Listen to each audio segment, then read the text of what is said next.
बिस्मिल्लाहिर्रहमानिर्रहीम अस्सलामुअलैकुम वरहमतुल्लाहि वबरकातुहू। उम्मीद है दोस्तों सब खैर आफिस से होंगे। आज के अपने इस वीडियो के अंदर हम CS403 डेटाबेस मैनेजमेंट सिस्टम का लेक्चर नंबर 13 जो है वो कवर करेंगे। लेक्चर नंबर 12 के अंदर हमने जो है वो एक केस स्टडी पढ़ी थी जिसको हमने DFD यानी डाटा फ्लो डायग्राम के अंदर कन्वर्ट किया था, और आज हम जो है उसी केस स्टडी को जो है कन्वर्ट एक और केस स्टडी मेरे सामने दी हुई है एग्जामिनेशन सिस्टम की, और उस एग्जामिनेशन सिस्टम की जो केस स्टडी है उसको हम कन्वर्ट करेंगे किसके उसके अंदर पहले तो अपनी एंटिटीज़ यानी अपने टेबल्स को आइडेंटिफाई करेंगे, उनके एट्रीब्यूट्स बयान करेंगे, और फिर देन उनके दरमियान जो रिलेशनशिप है उनको जो है समझेंगे।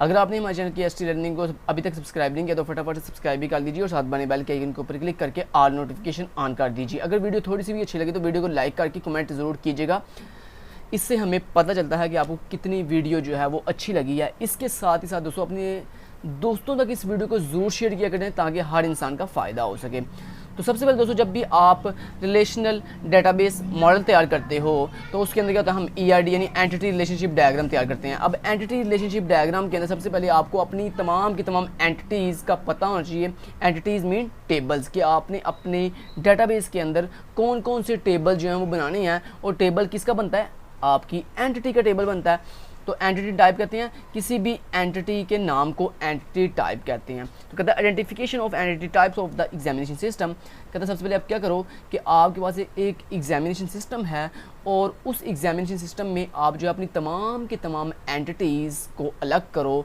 बयान करो, और बताओ कि आपकी कौन कौन सी एंटिटीज़ होंगी यानी कौन कौन से डेटाबेस में टेबल होंगे। तो दोस्तों सबसे पहले जो एंटिटी यानी सबसे पहले जो टेबल आपने डेटाबेस में बनाना है एग्जामिनेशन सिस्टम के लिए वो कौन सा होगा, प्रोग्राम।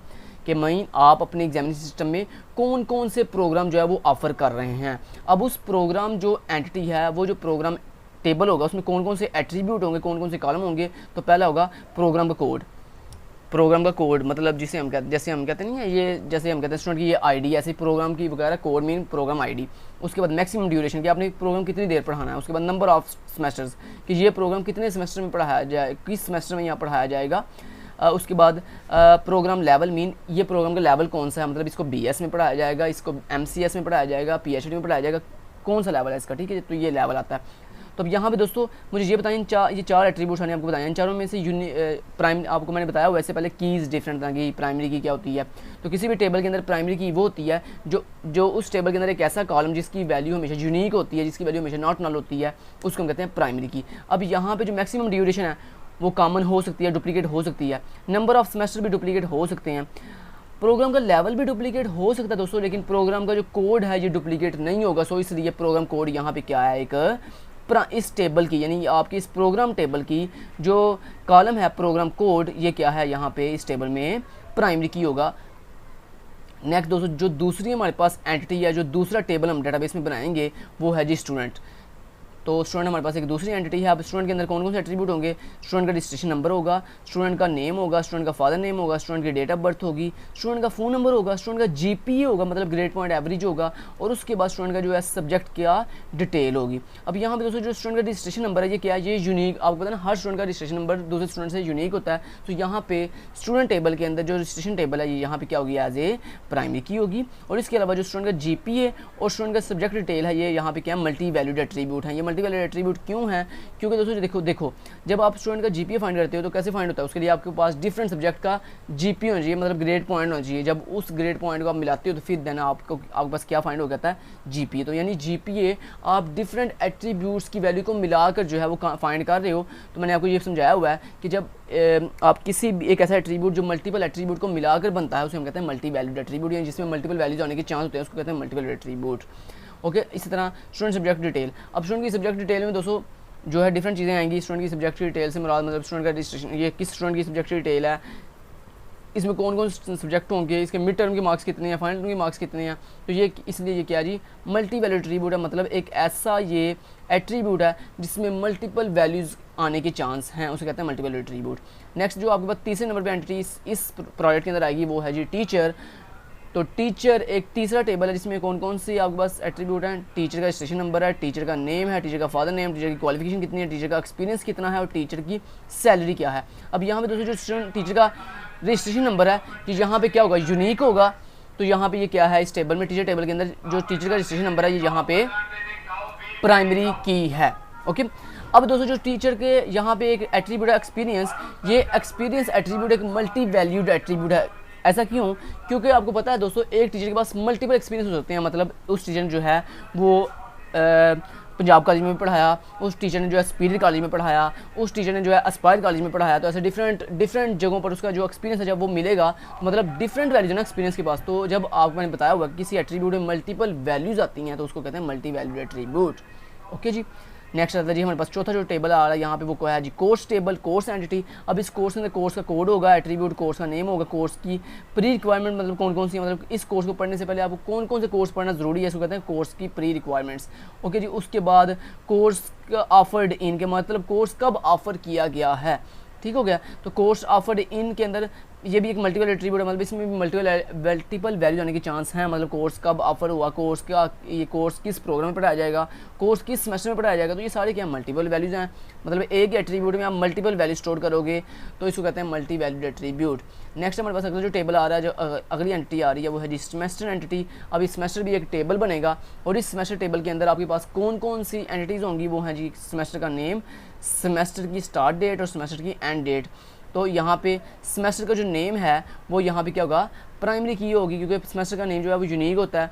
और उसके बाद सेमेस्टर की स्टार्ट डेट मीन ये सेमेस्टर कब स्टार्ट हुआ था, और एंड डेट मीन ये सेमेस्टर कब जो है वो एंड होगा। उसके बाद ड्राइव्ड एट्रीब्यूट, यहाँ पे दोस्तों ड्राइव्ड एट्रीब्यूट किसे कहते हैं, ड्राइव्ड एट्रीब्यूट वो होते हैं जो किसी दूसरे एट्रीब्यूट से अखज़ किए जाएँ। जैसे मैंने आपको इससे पहले भी बताया हुआ है, जैसे किसी पर्सन की जो एज होती है वो हम कहाँ से अखज़ करते हैं, कहाँ से फाइंड करते हैं, उसकी डेट ऑफ बर्थ से। तो यानी डेट ऑफ बर्थ से आपने क्या फाइंड की, उस पर्सन की एज। तो यानी एक ऐसी वैल्यू जो आप किसी दूसरे एट्रीब्यूट से फाइंड करते हो, अखज़ करते हो, उसको कहते हैं ड्राइव्ड एट्रीब्यूट। अब यहाँ पे ड्राइव्ड एट्रीब्यूट आपको कौन सा होगा, CGPA। अब ये CGPA क्यों, क्योंकि CGPA दोस्तों हम कैसे फाइंड करते हैं, CGPA आप किसी भी स्टूडेंट का CGPA फाइंड करने के लिए आपके पास उसका GPA होना चाहिए, मतलब ग्रेड पॉइंट एवरेज होना चाहिए। तो यानी हम किसी भी स्टूडेंट का जो ग्रेड पॉइंट एवरेज होता है उससे जो है फाइंड करते हैं क्या, उसका CGPA। तो CGPA जो है वो अखज़ चुके हुआ है GPA से, इसलिए CGPA एक ड्राइव्ड एट्रीब्यूट है। अब दोस्तों नेक्स्ट वो आपको ये बताने जा रहे हैं कि यहाँ पे जो हमने डिफरेंट एंटिटीज़ पढ़ी हैं, अभी हमने जो डिफरेंट टेबल्स पढ़े हैं, programmes, course, student, course offered, semester, teacher, तो ये सारे क्या हैं, ये सारे डेटाबेस में कौन कौन से टेबल बनेंगे, ये सारे उन टेबल्स के नाम हैं, ये सारे वो सारी की सारी एंटिटीज़ हैं। अब किस एंटिटी से क्या रिलेशनशिप है, मतलब क्या ताल्लुक़ है, ये यहाँ पे हम पढ़ने जा रहे हैं। अब तो मैंने आपको इससे पहले रिलेशनशिप की डिफरेंट टाइप्स में बताई, 1 to 1, 1 to many, many to 1 और many to many। तो ये मैंने आपको समझाया था, जिसको हम कार्डिनलिटी कहते हैं। तो यहाँ पे देखें सबसे पहले वो कह रहा है जी जो प्रोग्राम एंटिटी है और जो आपके पास कोर्स एंटिटी है, इन दोनों के आपस में क्या ताल्लुक है। तो ये देखें, प्रोग्राम एक एंटिटी है, कोर्स एक दूसरी एंटिटी है। अगर आप कोर्स की तरफ से देखो, मतलब सॉरी प्रोग्राम के लिहाज से देखो, तो दोस्तों प्रोग्राम के लिहाज से जो है कोर्स जो है वो उसका ताल्लुक क्या है, 1 to many का। 1 to many का मीन क्या मतलब, यानी एक प्रोग्राम, 1 to many का मतलब ये है 1 मीन प्रोग्राम के लिए और many कोर्सेज के लिए, मतलब एक प्रोग्राम के पास मल्टीपल कोर्सेज होते हैं, ठीक है। तो ये था प्रोग्राम के लिहाज से आपने बताया रिलेशनशिप। अब अगर कोर्स के लिहाज से देखा जाए कि कोर्स के लिहाज से प्रोग्राम का क्या रिलेशनशिप है, तो दोस्तों यहाँ पे क्या रिलेशनशिप है, 0 to many का। 0 to many मीन कि मतलब एक कोर्स के पास कोई भी प्रोग्राम नहीं हो सकता या मल्टीपल प्रोग्राम भी हो सकते हैं। मतलब एक कोर्स या तो किसी प्रोग्राम में नहीं पढ़ाया जा रहा होगा या मल्टीपल प्रोग्राम में पढ़ाया जा रहा होगा, ठीक है। तो ये मतलब है इसका। तो यानी हमने दोनों एंगल के लिहाज से देखना है कि अगर प्रोग्राम के लिहाज से देखा जाए फिर क्या रिलेशनशिप है, और अगर कोर्स के लिहाज से देखा जाए फिर क्या रिलेशनशिप है। तो ये जो आपको इस तरफ राइट की तरफ एरो दिखाई दे रहा है, ये बेसिकली बता रहा है कि प्रोग्राम के लिहाज से क्या रिलेशनशिप है, और जो आपको लेफ्ट की तरफ एरो जा रहा है ये बता रहा है कि कोर्स के लिहाज से क्या रिलेशनशिप है, ठीक है जी। नेक्स्ट कहता है स्टूडेंट एंड प्रोग्राम्स, मतलब जो स्टूडेंट है वो एक एंटिटी है और प्रोग्राम दूसरी एंटिटी है। अब स्टूडेंट का और प्रोग्राम का आपस में क्या रिलेशनशिप है, अगर दोस्तों स्टूडेंट के लिहाज से देखें तो ये 1 to 1 का रिलेशनशिप है। 1 to 1 का रिलेशनशिप मीन कि मतलब एक स्टूडेंट एक टाइम में एक ही प्रोग्राम में एनरोल होता है। ऐसा कभी हुआ है कि एक स्टूडेंट एक टाइम में मल्टीपल प्रोग्राम में पढ़ रहा है, मतलब वो BScs भी कर रहा है, BSIT भी कर रहा है, BSSC भी कर रहा है, नहीं ऐसा नहीं होता है। तो बेसिकली यहाँ पे 1 to 1 का रिलेशनशिप कैसे है कि एक स्टूडेंट एक टाइम में एक ही प्रोग्राम पढ़ रहा होता है। और अगर हम प्रोग्राम के लिहाज देखें तो दोस्तों यहाँ पे 0 to many का रिलेशनशिप है। 0 to many का मीन कैसे कि एक प्रोग्राम जो है, एक प्रोग्राम के अंदर यहाँ तो कोई स्टूडेंट नहीं होगा। 0 का मतलब क्या है कि यहाँ तो एक प्रोग्राम में कोई स्टूडेंट एनरोल नहीं होगा, या फिर दूसरा यहाँ पे लगा हुआ है मैनी का मीन, मैनी क्यों, क्योंकि यहाँ तो एक प्रोग्राम में कोई भी स्टूडेंट नहीं होगा या एक प्रोग्राम में मल्टीपल स्टूडेंट्स होंगे। तो ये मतलब है इसका 0 to many का, नेक्स्ट आता है जी सेमेस्टर एंड कोर्स। तो कहता है सेमेस्टर एंड कोर्स के आपस में क्या ताल्लुक है, मैनी टू मैनी का। मैनी टू मैनी का मीन क्यों, देखो ना, एक सेमेस्टर में अगर आप सेमेस्टर के लिहाज देखो तो एक सेमेस्टर में मल्टीपल कोर्सेज होती हैं, और अगर आप कोर्स के लिहाज देखो तो एक कोर्स मल्टीपल सेमेस्टर में पढ़ाया जाता है। देखो मैंने आपको दोनों एंगल से बता दिया, दोबारा रिपीट करता हूँ, एक सेमेस्टर में मल्टीपल कोर्सेज होते हैं, और अगर आप उल्टा इसको पढ़ो तो ये कैसे पढ़ा जाएगा कि एक जो कोर्स होता है वो मल्टीपल सेमेस्टर्स में पढ़ाया जा सकता है। ठीक है, तो ये उसका हो गया, सॉरी, मल्टीपल कोर्स जो हैं वो एक सेमेस्टर में पढ़ाए जा सकते हैं, ये मतलब है इसका उल्टा। सॉरी मैं गलत पढ़ गया हूँ, दोबारा बताता हूँ इसको कि एक सेमेस्टर में मल्टीपल कोर्स पढ़ाए जाते हैं और मल्टीपल कोर्स एक सेमेस्टर में पढ़ाए जाते हैं। ये इसका मैन टू मैन का रिलेशनशिप हो गया। नेक्स्ट दोस्तों आ रहा जी कोर्स ऑफर्ड एंड टीचर के, मतलब यहाँ पे क्या इसका ताल्लुक बनेगा, इसका दोस्तों ये ताल्लुक बनेगा, कहता है कि अगर आप teacher and course offered in one two many का कैसे बनेगा, मतलब एक जो कोर्स है दोस्तों वो एक टीचर को ऑफर किया जाता है, ये वन का रिलेशनशिप हो गया। और मैनी का रिलेशनशिप कैसे बनेगा कि एक टीचर मल्टीपल कोर्स एक टाइम में पढ़ाता है, तो ये होगा इसका वन टू मैनी का रिलेशनशिप।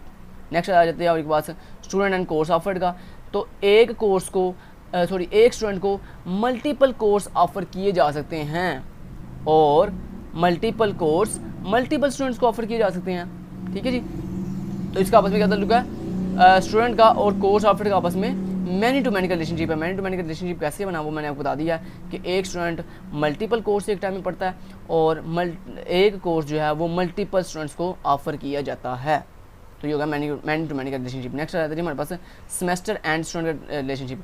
तो एक सेमेस्टर में मल्टीपल स्टूडेंट्स होते हैं और एक स्टूडेंट का एक टाइम में एक ही सेमेस्टर होता है। तो अगर इसको हम देखें तो सेमेस्टर के लिहाज देखें तो सेमेस्टर का स्टूडेंट के साथ जो है वो वन टू मैनी का रिलेशनशिप है, और अगर स्टूडेंट और जो है सेमेस्टर के लिहाज देखें तो यहाँ पे रिलेशनशिप बनता है आपका मैनी टू मैनी का। ठीक है जी, अब इन्हीं तमाम रिलेशनशिप को सामने एक डायग्राम के अंदर जो है बनाया हुआ है, और इसी डायग्राम को हम ERD मॉडल कहते हैं। अब नेक्स्ट है दोस्तों यहाँ पे लिखा हुआ है conceptual database design. Conceptual database design क्या होता है, जिसमें हम कंसेप्ट की फॉर्म में जो है अपनी तमाम की तमाम एंटिटीज़ बयान करते हैं, उनके दरमियान रिलेशनशिप बयान करते हैं। जो जैसे अभी ऊपर मैंने आपको ये सारी जो ऊपर पार्ट सुना ना, ये जो बना के दिखाया था, ये क्या था बेसिकली एक कंसेप्चुअल डेटाबेस डिज़ाइन था, जिसमें आपने एक डेटाबेस के मॉडल के साथ आपने अपने तमाम कंसेप्ट को बयान किया हुआ है। और उसके बाद लॉजिकल डेटाबेस डिज़ाइन क्या होता है, जिसमें आप प्रॉपर एक टेबल्स की फॉर्म में अपने डेटाबेस को रिप्रेजेंट करते हो, एक डायग्राम की फॉर्म में रिप्रेजेंट करते हो।